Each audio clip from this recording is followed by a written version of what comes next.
Welcome to chemistry everyday series. आज का विषय है एजियोट्रॉप्स एंड एजियोट्रॉपिक मिक्सचर।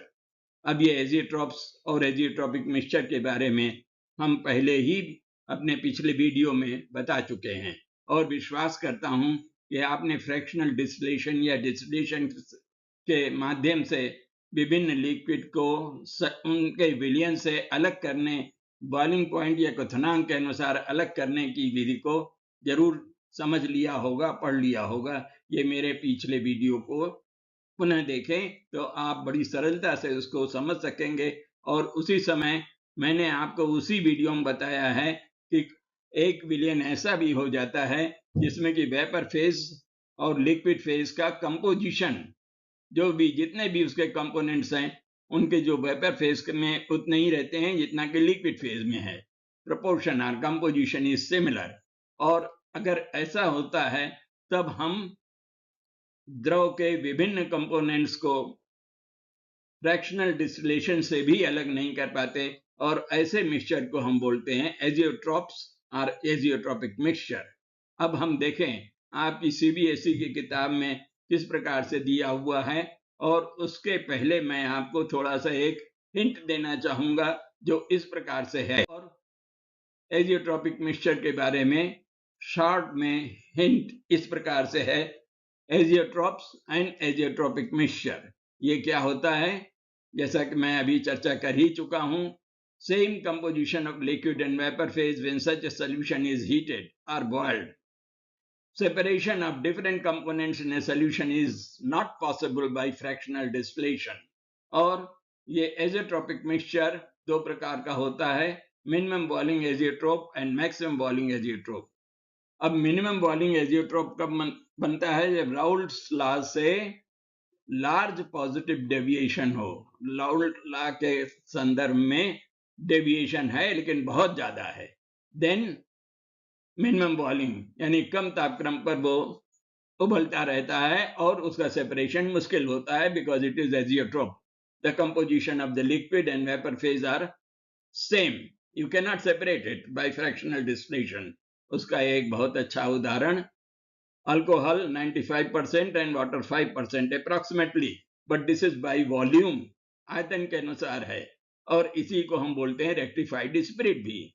तो मिनिमम बॉइलिंग का तो ये एक उदाहरण, बहुत अच्छा उदाहरण है। उसी तरह से मैक्सिमम बॉइलिंग एजियोट्रोप का भी उदाहरण है, जबकि लार्ज नेगेटिव डेविएशन हो। और nitric acid 68%, 32% water by mass, यहां ध्यान दें, this is by mass and this is by volume. तो ये प्रश्न में आता है और उसको उसी प्रकार से हमको समझ करके लिखना पड़ेगा।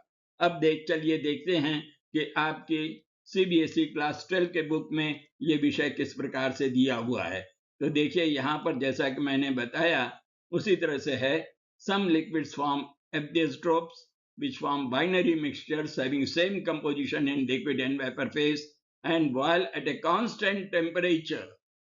उस तापक्रम से आगे नहीं होगा, न कम होगा, न ज्यादा होगा। And in such cases it is not possible to separate it. वो जैसा कि मैं बता चुका हूं, दो प्रकार के एजियोट्रोपिक मिक्सचर होते हैं, मिनिमम बॉइलिंग और मैक्सिमम बॉइलिंग। दो प्रकार के एजियोट्रोपिक मिक्सचर्स होते हैं।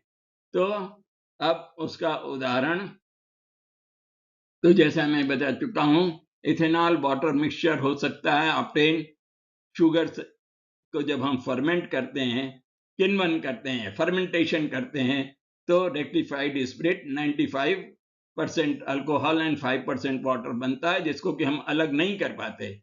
और ये कंपोजिशन जब हो गया by volume of course, then this separation becomes equal.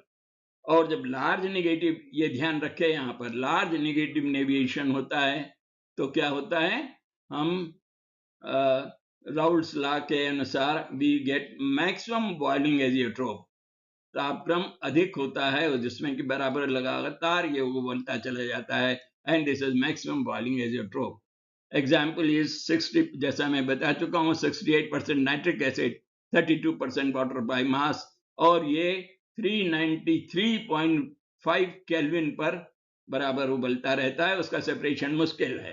तो अब ध्यान देने की बात है कि क्या हम इसको आगे नहीं निकाल सकते और ज्यादा कंसंट्रेट नहीं कर सकते?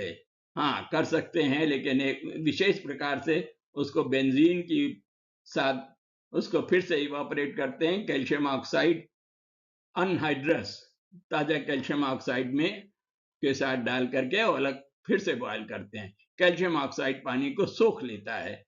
इस प्रकार से वो एजियोट्रॉपिक मिक्सचर तब नहीं रह पाता। और इसी तरह से नाइट्रिक एसिड को भी हम दोबारा कई बार डिस्टिल करके हम सेपरेट कर सकते हैं। Okay, we stop here, thank you. तो इस पर कृपया ध्यान दें, पढ़ें, और इस पर प्रश्न आते रहते हैं। ओके।